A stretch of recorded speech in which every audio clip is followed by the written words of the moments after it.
Hello hello hello, ठीक है। I look at that camera. कर दे स्टार्ट। रोल है ना।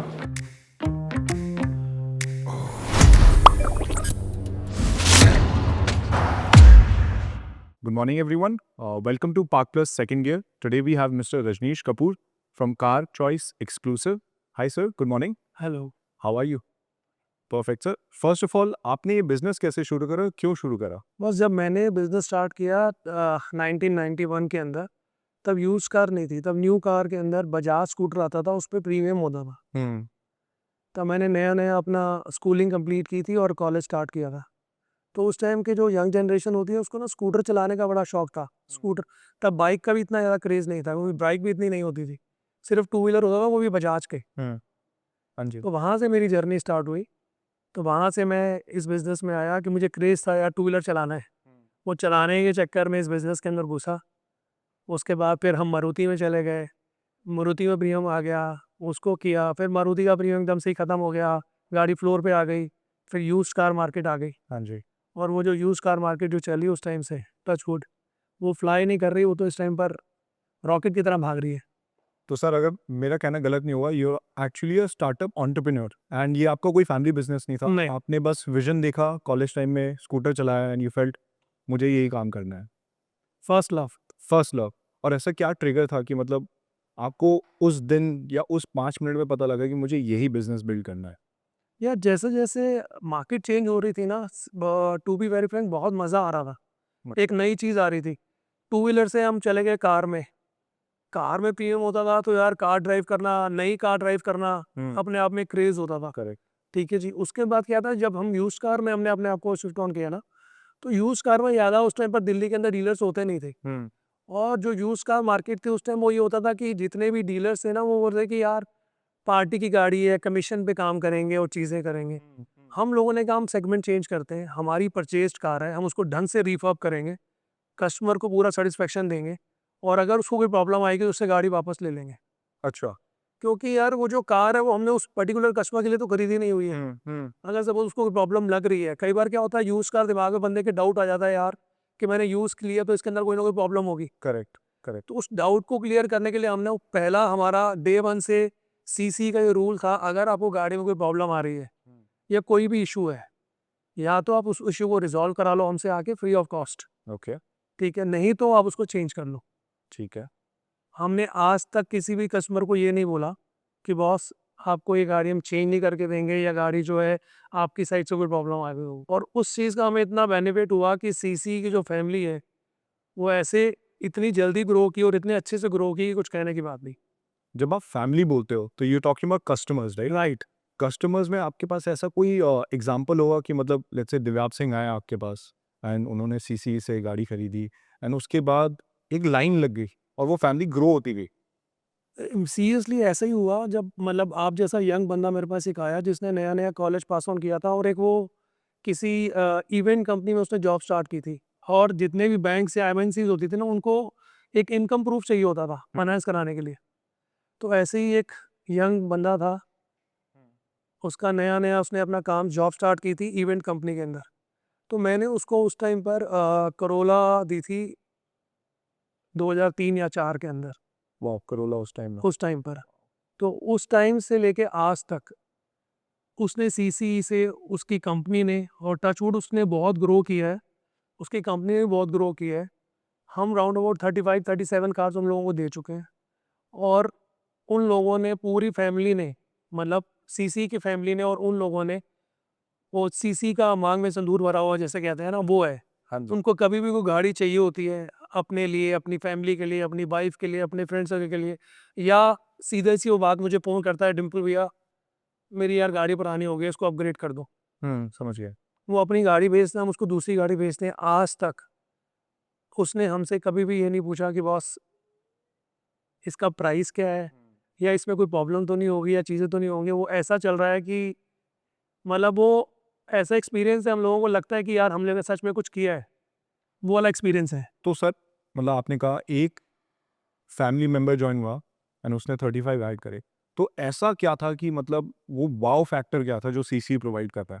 यार एक तो चीज़ ये है कि हम लोगों ने डे वन से ना यूज्ड कार के ना नर्व्स को समझा। यूज्ड कार में जितने भी कस्टमर्स हैं या जो भी लोग हैं जो यूज्ड कार की तरफ जाते हैं, हम्म तो उनको फर्स्ट कंफर्ट चाहिए होता है कि यार मेरे साथ चीटिंग नहीं होनी चाहिए, हम्म कि गाड़ी में कोई मैनिपुलेशन ना हो, हम्म मीटर में कोई मैनिपुलेशन ना हो, या कोई ऐसी चीज़ ना हो, पेपर वर्क में कोई प्रॉब्लम ना हो हम्म कि मुझे बाद में पता चले कि दिक्कत। मेरे साथ यार है या मेरे साथ चीटिंग हो गई है। करेक्ट। तो हमारा जो सीसी का सबसे पहला हमारा फंडा यही था कि बॉस, अगर कोई कस्टमर को प्रॉब्लम है या कोई पेपर में प्रॉब्लम है, क्योंकि यार हम लोग भी इंसान है, हो सकता है चीज़ें हो, तो इमीडिएट उसको बाय बैक कर लो। अच्छा। ठीक है जी, आप दूसरी ले जाओ बॉस, वो हमारी प्रॉब्लम है। हम डे वन से सब लोगों को ये बोलते हैं कि सीसी से जो आप कार परचेज कर रहे हो ना, वो हमारी कार है, वो कस्टमर की कार नहीं है। हम्म वो एक्स वाई जेड कस्टमर से परचेज नहीं कर रहे हो आप। डॉक्टर ड्रिवन जो बोलते थे हाँ, कि यार एडवोकेट की कार है, डॉक्टर की कार है, लेडी ड्रिवन कार है, यूज़ नहीं हुई हुई जज की कार है। नो, ये सीसी की कार है। आप सीसी से परचेज कर रहे हो, कोई प्रॉब्लम आएगी तो सीसी रिस्पॉन्सिबल है। तो वो मतलब उस टाइम हम लोगों को मालूम नहीं था कि ये चीज़ हमको इतना बेनिफिट दे देगी। हम जब भी आपको गाड़ी देंगे, हम उसके अंदर सब कुछ कंप्लीट करा के देंगे। Got it. आरसी का कोई चार्जेस नहीं लेंगे, कोई इंश्योरेंस का चार्जेस नहीं है, कोई हमारा कमीशन नहीं है। हमारी परचेज्ड कार है, आप सीसी से ले रहे हैं, कल को कोई प्रॉब्लम आएगी, आप सीसी को वापस दे दें। तो सीसी सॉल्व करेगा एवरीथिंग। 100%, 100%। ठीक है, got it sir. And in terms of आपका जो इन्वेंट्री है, आपने कुछ बोला था आई थिंक 150 कार्स या 120 कार्स, आप वो 100 उसके बाद प्लस कार्स होते हैं हम लोगों के पास। थोड़ा सा मेरे को बताएंगे। जब हमने स्टार्ट किया तो हमारे पास इतना ज़्यादा पैसे भी नहीं थे। हम्म हमने 2 से 5 लाख का टिकट साइज़ था हम लोगों का। लेकिन जैसे-जैसे सीसी की फैमिली बढ़ती गई, हम लोग ग्रो करते गए, उस हिसाब से फिर हमने अपना सेगमेंट भी चेंज करते गए, क्योंकि अगर आप मेरे से गाड़ी ले रहे हैं 2 लाख रुपए की, जब नेक्स्ट टाइम लेंगे तो आपको 5 लाख की गाड़ी चाहिए, ठीक है? और जब 5 लाख की ले रहे हैं तो नेक्स्ट टाइम लेंगे तो 7 लाख या 10 लाख वाली चाहिए। तो according to customer, according to CC family, हम लोगों को अपना इन्वेंट्री को भी इंक्रीज़ करना पड़ा और अपने टिकट साइज़ को भी इंक्रीज़ करना पड़ा। आपने बहुत इंटरेस्टिंग चीज़ बोली है कि मतलब एक बारी जो मेरे कस्टमर आ जाते, जो आपने पहले बोला, वो जब ग्रो करेगा अपनी लाइफ में, वो सीसी के साथ ग्रो करेगा। 100% 2 करेक्ट। लाख से 5 लाख पे, 5 लाख से 20 लाख पे, और जो मैंने अभी आपको बताया 35 कार्स जिसमें फैमिली गई है, पहली यूज़ कार कोरोला थी, और अब उसके पास उसके मतलब पूरे ग्रुप में जितने भी बंदे हैं, सबके पास या तो मर्क है या बीएमडब्ल्यू है या ऑडी है, और वो सारी गाड़ियाँ जो है 25 लाख से लेके 50 लाख के बीच में है। जिसको पहले 3 लाख रुपए का लोन नहीं हो रहा था, आज वो 50 लाख रुपए का लोन ले लेता है इमीडिएट। हम्म तो वो मतलब वो जो जर्नी है वो हम लोगों को एक कॉन्फिडेंस देती है कि हाँ यार, ये हमारी फैमिली है। इसने ग्रो किया, साथ में हमने भी ग्रो किया। मतलब एक्चुअली सीसी की फिर जर्नी अगर मैं देखूं तो वो इंडिया की जर्नी लग रही है मुझे, कि इंडिया 2010 के बाद एकदम से फ्लाई ऑफ करा है, and you guys have also done the same thing. तो सर, अगर कोई इंसान हो जिसको पहली गाड़ी खरीदनी हो, राइट, तो उसको आप क्या एडवाइस देंगे? डिपेंड्स, जैसे अब यंग जनरेशन है, आप जितना मर्जी उनको एडवाइस कर दो, वो अपना एक माइंडसेट लेके आते हैं सीरियसली कि उसको यार 5 लाख में कोई प्रीमियम कार चाहिए, हाँ जी। क्योंकि उसके लिए वो कार नहीं चाहिए, उसको दिखाना है कि बॉस मैंने ये गाड़ी ले ली है। हाँ जी। ठीक है, अगर हम आज से 15 साल पीछे चले जाएं तो जो फर्स्ट प्रेफरेंस होती थी लोगों की, वो होती थी ऑल्टो दे दो, वैगनार दे दो या स्विफ्ट दे दो। हम्म ठीक है, अब दिल्ली के अंदर आपको ऐसा कस्टमर नहीं मिलेगा जो आपसे ऑल्टो, वैगनार या स्विफ्ट मांगेगा। Correct correct correct. हाँ। एस्पिरेशनल वैल्यू बढ़ती जा रही है अभी, 100%। And the young kids want something different, कि मेरी पर्सनालिटी के साथ राइट। करनी चाहिए मेरी गाड़ी। बहुत ज़रूरी है। वो ये नहीं बोलेगा कि बॉस, उसके अगर मदर फादर साथ आएँगे, वो बोलेंगे आई-10 ले ले, 5 लाख रुपए की क्या फ़र्क पड़ता है? हाँ 24 मॉडल। हाँ जी। वो कहेगा नहीं, मेरे को आप 18 मॉडल दे दो, लेकिन मेरे को गाड़ी वो चाहिए, या तो मुझे वरना दे दो या मुझे होंडा सिटी दे दो, जिसमें यार मैं अगर कॉलेज जाऊँ या फर्स्ट जॉब पे जाऊँ तो लगना चाहिए। या स्कॉर्पियो ले लो है। हाँ, जैसे आपने बहुत पहले, अभी मतलब 2 मिनट पहले बोला था कि यूज्ड जो वर्ड था वो एकदम से डिलीट हो चुका है अब प्री लव्ड, प्री ओन्ड कहते हैं। जैसे कोई खरीदने आता है आपके पास, व्हाट आर द 3 थिंग्स और 4 थिंग्स एज अ कस्टमर? मैं सी पे पूरा भरोसा करता हूँ, बट क्या चेक करना चाहिए मुझे? बॉस जब कोई कस्टमर खरीदने आता है ना, तो सबसे पहले चीज़ तो ये है कि उसका बजट क्या है। हम हमारी टीम सबसे पहले यही चेक करती है कि आपका बॉस कितने आपका बजट है, आप कितना 5 लाख, 7 लाख, 10 लाख में देख रहे हो। तो हमारी कोशिश ये होती है कि उसको चीज़ वो दो जो वैल्यू फॉर मनी हो। हम्म कल को वो आफ्टर 2 इयर्स जब अपने आप को अपग्रेड करे, तो उसको ये नहीं लगना चाहिए कि यार मेरा तो बोया डेप्रिसिएशन हो गई। दूसरा, क्योंकि वो फर्स्ट टाइम आया है, अगर वो फर्स्ट टाइम बायर है, तो ऐसी गाड़ी मिलनी चाहिए जिसके अंदर की आफ्टर सेल सर्विस ना हो ज़्यादा। अच्छा। ओके। 2-3 हज़ार रुपये में या 5 हज़ार में सर्विस होनी चाहिए, क्योंकि उसकी फर्स्ट कार है। अगर फर्स्ट कार उसकी 20 हज़ार में सर्विस होगी, वो दोबारा यूज़ कार लेगा ही नहीं। Correct, correct. क्योंकि जो न्यू कार है उसमें फर्स्ट 3 सर्विसेज तो फ्री मिलती है, कंफर्ट मिलता है। हाँ जी। हमारी कोशिश सीसी की यही होती है, हम जब ये कंपनीज़ नहीं भी आई थी तब से हम 1 ईयर वारंटी देते थे। अच्छा। ये वारंटी वाला पार्ट तो अब एमएनसीज़ जो नई-नई कंपनीज़ हैं इन्हें स्टार्ट किया है। सीसी 1 ईयर वारंटी देता था जब से जिसने कार बेची है, कि अगर आपको कोई प्रॉब्लम आएगी, आप हमारे पास आओ। अगर आपसे गाड़ी नहीं लगी, जेन्युइन इंजन में प्रॉब्लम आ गई है, एसी में प्रॉब्लम आ गई है या कुछ भी प्रॉब्लम आ गई है, तो हम अपनी वर्कशॉप पे भेजेंगे, आपको फ्री ऑफ कॉस्ट ठीक करा के देंगे। समझ गया। तो वो एक कम्फर्ट मिल जाता है यूज़्ड कार में। और तीसरी चीज़ ये है जो सबसे इम्पोर्टेंट है यार, कि मेरे साथ चीटिंग नहीं होनी चाहिए। जो सामने गाड़ी नज़र आ रही है वो उतनी ही चली हो जितना मीटर दिखा रहा है, या वो मेजर कोई एक्सीडेंट ना हो, क्योंकि डेंटिंग पेंटिंग तो आज की डेट में दिल्ली शहर के अंदर पॉसिबल ही नहीं है कि ना हो। फिनिशिंग कराने के लिए सब लोग करते हैं, और वो ज़रूरी भी है। गाड़ी अच्छी लगनी चाहिए, जब आप लेके जाएँ तो आपको ये फीलिंग आना चाहिए कि आप यूज़ कार ले रहे हो, करेक्ट।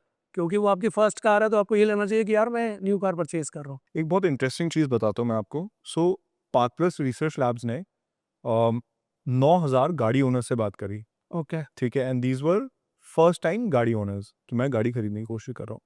एंड आप मानोगे नहीं, 77% लोगों ने कहा मैं यूज़ कार नहीं खरीदूंगा। ठीक है, शॉकिंग है सबके लिए। बट उसके अंदर अगर आप सबसेट देखते हो, उसमें से 67% लोगों ने कहा मैं अगर यूज़ कार खरीदता हूँ तो I will buy from a local guy that I know. Now उन्होंने ये क्यों कहा? उन्होंने कहा पर्सनल टच होता है, एंड सेकंड मैं उसे जानता हूँ कि मेरे घर के रेडियस में 5 किलोमीटर या 10 किलोमीटर दूर ही रहेंगे, और कहीं ना कहीं पीयर प्रेशर, लेट्स से आपने जो फैमिली सीसी फैमिली है, मैं किसी से रीच आउट करके बात कर लूंगा। तो I think that matters a lot. And एक आपने चीज़ बोली लीगल इश्यूज। सो लीगल इश्यूज यूज कार में क्या क्या आजकल चल रहे हैं? ये That legal user should be issues को aware. चीज़ क्या है कि अब जैसे-जैसे मार्केट ग्रो कर रही है ना, बहुत सारी चीज़ें ऑनलाइन जाती जा रही हैं। हम्म। ठीक है, जैसे अब क्या हो गया कि पहले अगर आप 2010 के बाद देखेंगे तो चालान वगैरह का कोई वैल्यू ही नहीं होता था, और चालान ऑनलाइन भी नहीं होते थे। हाँ हाँ जी। ठीक है जी, और उस टाइम पर एक जैसे अब ये वाहन साइट है, तो वाहन साइट भी नहीं होती थी, तो आप चेक भी नहीं कर सकते थे। करेक्ट। आपको मालूम ही नहीं चलता था कि आपकी गाड़ी के ऊपर कोई थ्रेफ्ट का केस चल रहा है या कोई और लीगल इशू चल रहा है। तो अब क्या है कि हर चीज़ मोबाइल के ऊपर है। हाँ जी। आप मोबाइल पर डालेंगे, आपको मालूम चल जाएगा। एक तो आपके पास पूरी कस्टमर की हिस्ट्री आ जाती है करेक्ट। कि कितने किलोमीटर ड्रिवन है, क्या नहीं है, कितने चालान हैं उसके, उसका इंश्योरेंस क्लेम कितने हैं, उसका कोई और लीगल इशू है या नहीं है। तो ये सब चीज़ें जो हैं वो अब 2016-17 के बाद जैसे-जैसे मार्केट ग्रो की है, चेंजेस आए हैं, तो बहुत सारी चीज़ें आसान हो गई हैं। तो अब कस्टमर को चाहिए पूरा सैटिस्फैक्शन, वो पहले ही चेक कर लेता है यार इस पे चालान है। अगर यही चालान अगर वो किसी बड़ी कंपनी से गाड़ी परचेज़ करता है, तो वो बोलेंगे सर हम अपने लीगल डिपार्टमेंट में दे रहे हैं, वो चालान क्लियर कराएगा। वही हमारे पास आता है। सीसी के अंदर चीज़ क्या है कि कुछ भी छोटी-सी चीज़ भी होगी ना, तो वो हम लोगों को मालूम होगी और हम लोग उसको रिज़ॉल्व कर रहे होंगे। सर, सबसे ज़्यादा दिक्कत जब यूज़र आता है आपके पास, तो आपने क्या फेस करी है फ्रॉम अ यूज़र पर्सपेक्टिव? कि कन्फ्यूजन रहता है, क्या रहता है यूज़र पर्सपेक्टिव से? Faith faith. फेथ मतलब? मतलब बेसिकली जब वो आता है ना, तो उसके दिमाग में बहुत सारे डाउट्स हैं कि मैं यूज़ कार परचेज़ करने जा रहा हूँ। ओके, यूज़ कर, हाँ, ठीक है। ठीक है, तो उसको चाहिए कि यार मेरे साथ कुछ भी चीज़ ऐसी नहीं होनी चाहिए कल को जिसमें कि मुझे लोग बोले कि मैं बेवकूफ़ बन के आ गया। ठीक है, उसको ये नहीं होता, क्योंकि देखिए यूज़्ड कार का कोई रेट नहीं है, हुँ, वो यूज़्ड है। हुँ, अकॉर्डिंग टू किलोमीटर्स उसका रेट होता है, अकॉर्डिंग टू मॉडल उसका रेट होता है, अकॉर्डिंग टू कि कौन-सा वेरिएंट है उसका रेट होता है। तो वो उसको सब चीज़ों के डाउट्स होते हैं। हुँ, अब सपोज़ बेस मॉडल कार है 2024 या टॉप मॉडल कार है 2024, दोनों में 3-4 लाख रुपए का फ़र्क होगा, हुँ, बट वो उसको नहीं पता होगा। अगर वो उसी रेट पे गाड़ी ले लेगा जिस पे वो टॉप मॉडल की गाड़ी का रेट पे बेस मॉडल ले लेगा, तो उसको लगेगा मेरे साथ चीटिंग हो गई। हुँ, तो बहुत सारे डाउट्स हैं चीज़ों के। तो उसको डे 1 पे वो सारी चीज़ें बतानी पड़ती हैं कि बॉस सर ये बेस मॉडल है, न्यू कार का प्राइस है 5 लाख रुपए, आप खरीद रहे हैं 3 लाख रुपए की, आपको 2 लाख रुपए का डेप्रिसिएशन मिल रहा है, प्लस इतनी माइलेज है, 10,000 चली हुई है, कोई यूज़ नहीं है, कोई एक्सीडेंटल हिस्ट्री नहीं है, कुछ भी इसमें मैनिपुलेशंस नहीं है, कहीं पर मेजर कोई एक्सीडेंट नहीं हुआ, कोई मेजर टचअप नहीं है, चीज़ें नहीं हैं। वो सब सारे डाउट्स होते हैं उसके अंदर। उसको मतलब सारी चीज़ों को हमको क्लियर करना पड़ता है। हुँ। पर अगर मैं यूज़र हूँ और मुझे कुछ नहीं पता, मैं शायद सोशल मीडिया पे 2-3 क्लिप्स देखे हैं, ऐसी क्या 3 चीज़ें मुझे क्वेश्चन पूछना चाहिए, कहीं भी कोई भी यूज़ कार डीलर, कि मैं ये 3 क्वेश्चन पूछूँ, जिससे मुझे सैटिस्फैक्शन मिल जाए? User perspective. सबसे पहले चीज़ तो ये है कि आप उससे जो भी आप कार परचेज़ कर रहे हो उसकी पूरी हिस्ट्री आपके पास होनी चाहिए, डिजिटल हिस्ट्री। Digital history. ठीक है, आज की डेट में मस्ट है, ठीक है। ठीक है जी, कि बॉस कितनी बार सर्विस हुई है, कितने किलोमीटर चली, क्योंकि नॉर्मल आप या मैं अगर हमारी 10,000 के बाद सर्विस होनी है तो 10 से 12 के हज़ार के बीच में हम करवा लेंगे। हुँ, अगर गैप है, तो वो क्यों है? पहली सर्विस हुई 5,000 किलोमीटर पे, दूसरी हुई 25,000 पे, तो 20,000 रुपए किलोमीटर जो 20,000 का गैप है वो क्यों है? हुँ, ठीक है। नॉर्मली डीलर्स उसमें कोई ना कोई स्टोरी सुना देते हैं, हुँ, वो होनी नहीं चाहिए। ठीक है, अगर वो स्टोरी है तो इसका मतलब गाड़ी में कोई स्टोरी है। ठीक है। मतलब चाबी छोड़ दो। हाँ, छोड़ दो। ठीक है। ये हो गया नंबर 1। सिंपल सी बात है, छोड़ दो, उसमें कोई वो नहीं है। क्योंकि मार्केट में आपको आज की डेट में इतना कॉम्पिटिशन है और इतनी अच्छी वैरायटी है कि आपको चीज़ मिल जाएगी। हुँ, समझ गया। ठीक है जी। दूसरी चीज़, अगर कोई एक्सीडेंटल हिस्ट्री है तो पूरा उसकी डिटेल्स होनी चाहिए आपके पास। ठीक है। कई बार क्या होता है कि सपोज़ आपकी गाड़ी खड़ी है और किसी ने बम्पर मार दिया, पीछे से मार दिया या आगे से मार दिया, तो आपका बम्पर और बोनट चेंज हो गया, डिक्की चेंज हो गई। तो वो अगर उसके पास कोई पिक्चर्स हैं या उसके पास उसकी कोई हिस्ट्री है, अगर वो मालूम चल जाए, तो बहुत ज़्यादा क्लैरिटी हो जाएगी आपको। हुँ, ठीक है। तीसरी चीज़ है रेट्स, ओके, जो सबसे इम्पोर्टेंट चीज़ है। अच्छा। यूज्ड कार में जो इस टाइम पर मार्केट में जो फाइट है, जो बड़ी-बड़ी कंपनीज़ ग्रो कर रही हैं, उसका रीज़न ही यही है, जो प्राइस। क्योंकि यूज्ड कार में किसी भी गाड़ी का कोई भी सेम प्राइस नहीं हो सकता। 2016 मॉडल मैं 2 लाख की बेच रहा हूँ, वही आप 3 लाख की बेच रहे हैं, वही दूसरा 1.5 लाख की बेच रहा है।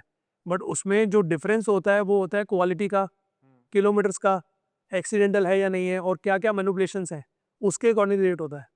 तो वो एक बहुत बड़ी फाइट है। अच्छा, आप बाय भी करते हैं गाड़ियाँ? हुँ। तो उसमें उसका क्या पर्सपेक्टिव रहता है कि मतलब जैसे मैं बेचना चाहता सीसी जो बाय करता है ना, वो सिर्फ मैं और मेरा पार्टनर है, वही करते हैं। हम 2 अच्छा। को-ओनर हैं, वही करते हैं। हूँ? ओके, हमने आज तक किसी को भी राइट नहीं दिया बाय करने का, ओके, इंटरेस्टिंग। क्योंकि मेन चीज़ वही है, उसी के अंदर आप क्वालिटी को कंट्रोल कर सकते हो। हमारे पास सेल की 20 बंदों की टीम है, अच्छा, ठीक है? कि वो कुछ भी सेल कर दें तो प्रॉब्लम नहीं है। हुँ, बट जो परचेज़ करेंगे वो हम दोनों ही करेंगे। मैं करूँगा या मेरा पार्टनर है वीरेन, वो करेगा। उसके अलावा कोई परचेज़ नहीं करेगा। अगर हम दिल्ली में नहीं है तो हम परचेज़िंग नहीं करेंगे। ओके। क्योंकि यूज़्ड कार के अंदर परचेज़िंग ही आपका की पॉइंट है, गेम चेंजर वही है। 100%। हुँ, तो मतलब अगर मान लो मैं सीसी आता हूँ और अपनी गाड़ी बेचना चाहता हूँ, तो वो प्रोसेस क्या होता है? मतलब आपसे आप आएँगे, अगर सपोज़ मैं हूँ या वो है, वो गाड़ी को वैल्यूएट करेगा, वैल्यूएट मतलब चेक करेगा कि गाड़ी में पेंट क्या-क्या है। हम लोगों को एक्सपीरियंस है, हम कोई मशीन नहीं लगाते हैं, टू बी वेरी फ्रैंक, जो आजकल कंपनीज़ लगाती हैं। हुँ, हमने तो उसको अपनी आँखों से देखना है और उसको पता चल जाएगा हम लोगों पुरा को टचअप है, साइड पुराना, वही पुराना ही चल रहा है। तो उसके अकॉर्डिंगली कि गाड़ी की शेप कैसी है, क्या है, कितने किलोमीटर चली है, उसके टायर्स कैसे हैं, उसका इंटीरियर कैसा है, उसके अकॉर्डिंगली हम चेक कर लेते हैं। उसके बाद आजकल जो हमारे लिए मस्ट है, हुँ, जो जिसको हम रूल को फॉलो करते हैं, हम इमीडिएट उसका सर्विस रिकॉर्ड चेक कराते हैं, गॉट इट। ठीक है? क्योंकि हम पुराने हैं तो हमारे बहुत सारे कंपनीज़ में रिलेशन है। हम गाड़ी का नंबर भेजेंगे, उधर से सर्विस हिस्ट्री आ जाएगी। जैसे ही हमें गाड़ी लग रही है, वैसी ही हिस्ट्री है, तो उसको हम पेमेंट करते हैं और उससे गाड़ी परचेज़ कर लेते हैं। मैक्सिमम 5 मिनट लगेंगे। अगर गाड़ी और हिस्ट्री जो हमको चाहिए वो है, तो 10 मिनट के बाद वो हमसे हेलो करेगा और बाय हो जाएगा। And sir you have been working with Park Plus for a long time now, तो थोड़ा-सा मैं उसके बारे में भी पूछ लेता हूँ कि how is the partnership, how is the relationship with Park plus? या पार्क प्लस का चीज़ क्या है कि अगर हम देखें तो मैं आपको सिंपल वर्ड में बोलूँ तो हमारे द्वारका के अंदर अगर 100 सोसाइटीज़ है ना, तो उसमें 90 सोसाइटीज़ जो है पार्क प्लस के साथ हैं। हाँ जी। ठीक है? तो जो हमारी फैमिली है ना सीसी की, वो जैसे ही हम पार्क प्लस में गए ना, हमारी ग्रोथ हो गई। क्योंकि क्या होता है कि हर जैसे हम रील डालते हैं, हम जब भी एक डिलीवरी करते हैं तो उसकी रील डालते हैं। हमने रील डाली तो अरे! कोई ना कोई फ़ोन आ जाता है, समझ गया। जो हमको नहीं जानता बट वो पार्क प्लस के साथ है, तो वो कनेक्ट हो जाता है हमारे साथ ऑटोमेटिकली। हाँ जी, यार, आपने सिंह साहब ने गाड़ी ली है आपसे? हाँ जी, गाड़ी ली है। वो हमारी सोसाइटी के अंदर ही रहते हैं। समझ तो वो एक प्लस पॉइंट मिल रहा है हम लोगों को। दूसरा वो कम्फर्ट मिल जाता है। यार, जो भी बड़ी कंपनी होगी अगर आप उसके साथ जुड़ोगे तो कम्फर्ट तो मिलेगा ही मिलेगा। हुँ, एक थोड़ा-सा ये हो जाता है, बंदे को फेथ हो जाता है कि यार पार्क प्लस है। अगर पार्क प्लस ने भी कुछ हमारे साथ किया है तो कुछ ना कुछ पार्क प्लस को भी लगा होगा कि सीसी ही कुछ है, एब्स सिंपल वर्ड्स के अंदर। एब्सोल्युटली। नहीं तो डीलर्स तो इस टाइम पर आप दिल्ली शहर के अंदर 500 हैं। सर आपकी फेवरेट गाड़ी कौन-सी है? Daily driver? आपको बहुत अजीब लगेगा बट सीरियसली इनोवा है। इनोवा, हाँ, रीज़न? क्योंकि जब मैंने पहली टाइम फर्स्ट टाइम जब कार खरीदी ना तो मैंने इनोवा खरीदी थी। अच्छा, और फर्स्ट कार ही इनोवा? हाँ, खरीदी थी और वो मैंने खरीदी थी जब मतलब मुझे लगता था कि अब मैं गाड़ी खरीद सकता हूँ, 2006 के अंदर। ठीक है जी। तो उस टाइम पे मैंने नया-नया वैष्णो देवी जाना स्टार्ट किया था, हर मंथ मैं वैष्णो देवी जाता था। जी। तो जब तक वो इनोवा मेरे पास रही ना, मेरे को एक बार भी कभी भी उसको खोल के चेक नहीं करना पड़ा। ऑयल चेक कर लूँ या पानी चेक कर लूँ या चीज़ें चेक कर लूँ। मतलब मेरा होता था 24 आवर्स का अप डाउन। आज मॉर्निंग में मैं 5 बजे चलूँगा, मैं रात को पहुँचूँगा, दर्शन करूँगा, नेक्स्ट डे 11-12 बजे वहाँ से चलूँगा, रात को वापस आ जाऊँगा। और वो इनोवा ऐसी थी कि आज तक उसने मुझे कभी भी कोई, जब तक मैंने उसको बेचा नहीं, टाइम पूरा हो गया उसका, 15 साल वाला पंगा हो गया, तो उसको बेचना पड़ा। तो and sir second last question, CC against all other use car जो भी एनवायरनमेंट में है, लैंडस्केप में है, वो ऐसी 3 चीज़ें क्या हैं जो आप अपने यूजर्स को बताना चाहते हो, पोटेंशियल यूजर्स को बताना चाहते हो कि ये 3 चीज़ें और कहीं नहीं मिलेंगी? सीसी में पर्सनल टच है। One personal touch. वो मतलब बोलने के लिए नहीं है, वो सीरियसली है। जितने भी कस्टमर्स हमारी जब डिलीवरी हो रही होती है, तो मेरे या वीरेन में से एक बंदा आपको ज़रूर मिलेगा। उससे हम मिलते हैं ज़रूर और उसको अपना नंबर देते हैं कि कल को उसको कोई भी प्रॉब्लम आएगी तो वो सीधा हमें रिंग करेगा, किसी भी सेल्स वाले को या किसी को रिंग नहीं करेगा। ठीक है। दूसरा, विदाउट एनी क्वेश्चंस अगर उसको कोई प्रॉब्लम है, तो वो है। हमने आज तक उससे आर्गुमेंट नहीं किया किसी भी चीज़ के लिए कि आपने रफ चलाई होगी या आपको कोई पत्थर लग गया होगा या कोई और इशू आ गया होगा। अगर उसको प्रॉब्लम है तो वो हमारे को प्रॉब्लम है, क्योंकि वो हमारी फैमिली है, वो हमारा फैमिली मेंबर बन चुका है, तो हम उसको रिजॉल्व करते हैं इमीडिएटली। और तीसरी चीज़ ये है कि हमने आज तक कभी भी बाय बैक करने में सोचा नहीं है। कई बार क्या होता है कि यूज़ कार के अंदर सेकंड ओनर हो गई या थर्ड ओनर हो गई, या आपको अगर इतनी जल्दी बेचनी थी तो आपने ट्रांसफ़र क्यों कराई, बड़े सारे इश्यूज़ आते हैं। करेक्ट। हमारे लिए वो कोई इशू नहीं है, हमारे लिए वो गाड़ी है, और अगर वो गाड़ी अच्छी है तो वो थर्ड ओनर है, फोर्थ ओनर है, कोई प्रॉब्लम नहीं होती। क्योंकि बेसिकली आपने गाड़ी को ड्राइव करना है, आपने ओनर को ड्राइव नहीं करना है। पेपर्स में कुछ भी ओनर हो, अगर आप गाड़ी, आप जैसी जनरेशन में एसी चल रहा हो, म्यूज़िक अच्छा चल रहा हो और आपको कोई प्रॉब्लम नहीं आनी चाहिए। करेक्ट। हम लोगों को तो बहुत सारी चीज़ें देखते हैं कि भैया वैल्यू फॉर मनी होनी चाहिए, क्या-क्या फीचर्स हैं, क्या-क्या नहीं है। बट आप जैसे लोग हो, आपको तो क्या चाहिए कि बॉस एसी चिल्ड होना चाहिए करेक्ट। और रास्ते में कहीं गाड़ी खराब ना हो। And sir last question, CC का विजन स्टेटमेंट क्या है? सीसी बॉस, मुझे लगता है कि नेक्स्ट 5 इयर्स के अंदर पार्क के साथ मिलके हम लोग, जो भी आप बड़ी-बड़ी कंपनीज़ की बात कर रहे हो, तो शायद वो उन कंपनियों के अंदर हमारा भी नाम होगा। ज़रूर हुआ। Congratulations on that and thank you so much sir.